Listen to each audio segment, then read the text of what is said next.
Assalamualaikum warahmatullahi wabarakatuh. Salam budaya untuk kita semua. Rahayu, rahayu, rahayu.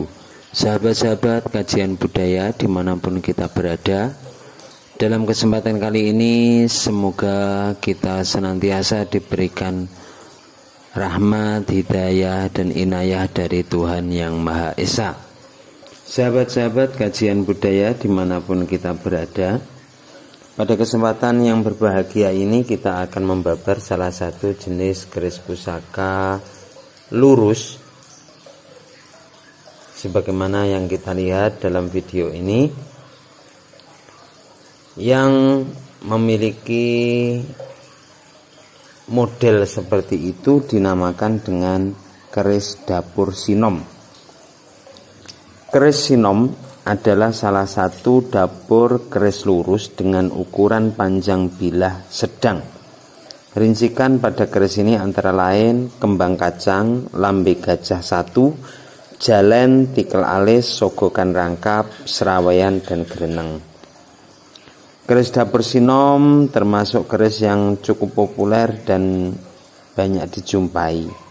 Pada zaman dahulu keris ini biasa diberikan kepada pemuda yang baru mulai bekerja dengan harapan agar dia bisa diterima di tempat kerjanya dengan baik dan dapat tumbuh berkembang seperti daun yang masih muda atau pupus.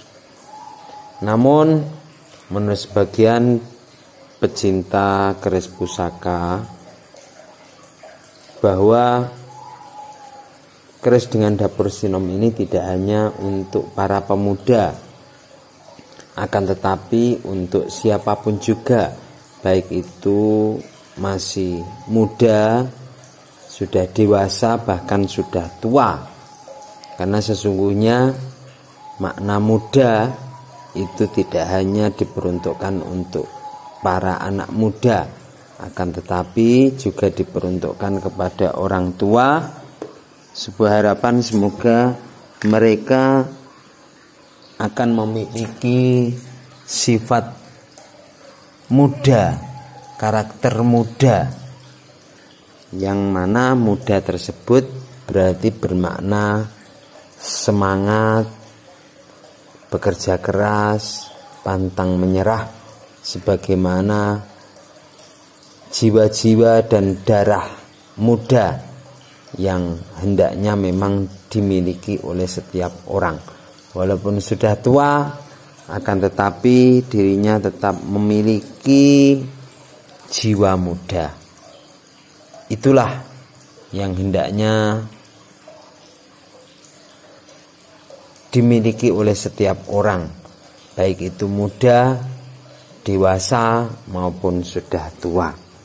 Sahabat-sahabat kajian budaya dimanapun kita berada, jika kita melihat makna filosofi dari keris dengan dapur sinom ini, sebagaimana makna harfiahnya, sinom itu dapat diartikan sebagai daun pohon asam yang masih muda atau rambut yang berada di dahi yang halus dan lembut. Sinom memiliki sifat yang masih enom, muda, seperti anak kecil yang baru mencari dunianya. Maka seyogyanya dalam bersosialisasi dengan orang lain, nada bicara dan intonasinya harus lembut, ramah, murah senyum, dan memiliki sifat untuk selalu menghargai orang lain, terutama baik yang seusia sama, bahkan yang di atas usianya, hendaknya sifat menghargai dan menghormati ini harus selalu dimiliki. Tidak hanya harus pandai berbicara, tetapi juga harus mau mendengar, sehingga bisa membuat orang yang kita ajak berinteraksi menjadi kesengsem atau terkesima. Keris sinom merupakan perlambang sifat hidup yang mudah beradaptasi, bisa memanfaatkan waktu dengan baik, dan bagaimana membawa dan menempatkan diri secara tepat dalam lingkungan pergaulan sehingga dapat diterima dengan baik dan disukai oleh orang-orang di sekitarnya. Keris sinom adalah sebuah ajaran tentang sifat fleksibel yang mengandung petuah tentang semangat hidup dan kemampuan untuk beradaptasi tepo seliro dalam pergaulan bermasyarakat. Sahabat-sahabat kajian budaya dimanapun kita berada, terkait dengan tuah keris sinom, dalam kajian pusaka, tuah keris sinom dipercaya dapat membantu pemiliknya menjadi pribadi yang pandai bergaul sehingga menjadikannya disukai oleh banyak orang. Selain itu juga untuk membantu pemiliknya agar bisa tumbuh berkembang dalam kehidupannya, baik dalam karir maupun usahanya, sebagaimana pupus daun yang masih akan terus berkembang menjadi semakin besar dan dewasa secara lebih baik. Sahabat-sahabat kajian budaya dimanapun kita berada, keris pusaka sinom yang kita lihat sebagaimana dalam video ini, jika kita lihat pada pamornya, walaupun belum diwarangi, keris ini terlihat seperti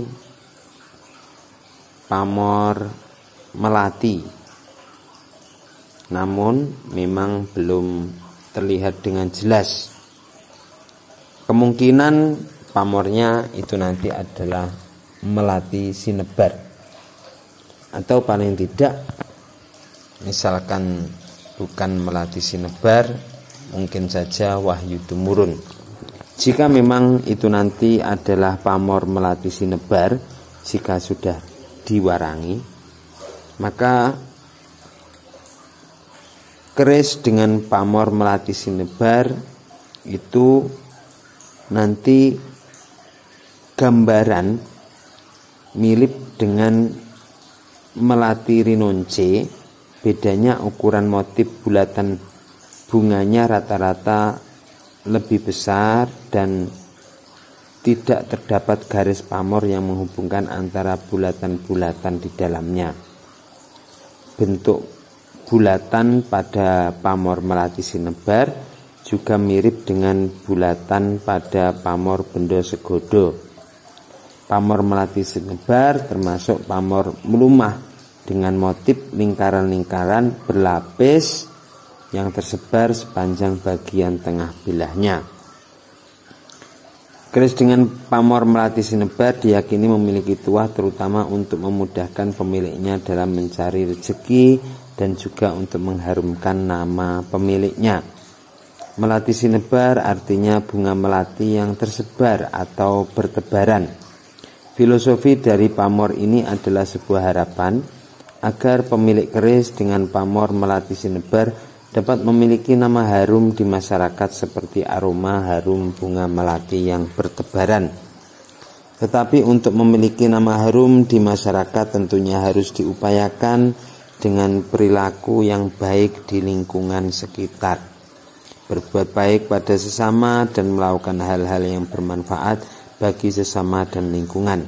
Seperti halnya tanaman bunga melati yang harus ditanam dulu, disiram, dirawat sampai tumbuh subur dan akhirnya bisa menghasilkan bunga yang berwarna indah dan beraroma harum. Pamor melati melati sinebar termasuk pamor yang tidak pemilih, artinya semua orang bisa atau cocok memiliki keris dengan pamor ini. Jika nantinya setelah diwarangi ternyata pamornya lebih dekat dengan pamor Wahyu Tumurun, maka sesungguhnya pamor Wahyu Tumurun juga merupakan pamor yang sangat bagus untuk dimiliki bagi para pecinta pusaka. Pamor ini mirip dengan bulatan-bulatan yang ukurannya biasanya tidak sama,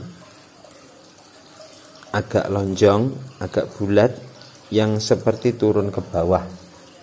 Ini adalah gambaran dari wahyu tumurun yang merupakan filosofi sebuah harapan. Semoga Tuhan itu selalu memberikan wahyu hoki kebaikan kepada kita, petunjuk terkait dengan petunjuk kebaikan. Semoga selalu mengucur kepada kita, turun dari Tuhan langsung kepada kita, sehingga hidup kita pada akhirnya akan menjadi pribadi yang baik, termasuk hoki-hoki kebaikan. Wahyu tumurun juga merupakan sebuah harapan, semoga dirinya akan selalu mendapatkan hoki kebaikan yang turun terus-menerus kepada kita, orang yang mampu memahami dan mengamalkan ajaran dari pamor wahyu tumurun tersebut. Misalkan dengan kita selalu berbuat baik kepada siapa saja, kita selalu melakukan amal-amal yang soleh, maka sesungguhnya wahyu Tuhan itu akan mengucur kepada kita, sehingga pada akhirnya apapun yang akan kita jadikan sebagai cita-cita, angan-angan dan tujuan akan tercapai. Sahabat-sahabat kajian budaya, memang pusaka ini masih belum diwarangi, sehingga pada akhirnya belum terlihat pamor secara jelas. Namun jika nanti diwarangi, pamornya akan terlihat secara lebih jelas. Walaupun pusaka ini belum diwarangi, namun pamornya sudah sedikit kelihatan. Proses pewarangan biasanya dilakukan terlebih dahulu dengan cara mutih. Pusaka ini sudah dilakukan proses mutih, tinggal kemudian dimasukkan ke dalam air warangan. Air warangan merupakan percampuran dari batu warangan atau arsenik warangan. Biasanya batu itu dahulu banyak terdapat di negeri Cina, atau juga di era modern ini banyak jenis-jenis batu warangan, arsenik warangan, misalkan Cina, Jerman, dan lain sebagainya. Setelah dilakukan proses dicampur dengan air jeruk yang sudah difermentasi batu tersebut, maka lama-kelamaan akan menjadi hitam. Terutama untuk mempercepat harus dicampur dengan warangan babon yang sudah jadi, sisa-sisa dari air warangan. Setelah itu maka air warangan bisa digunakan, sehingga pusaka seperti ini tinggal nanti dimasukkan ke dalam air warangan tersebut dan akan nampak pamornya dengan sangat jelas. Sahabat-sahabat kajian budaya, demikian kajian sekilas tentang pusaka ini. Terima kasih dan salam budaya.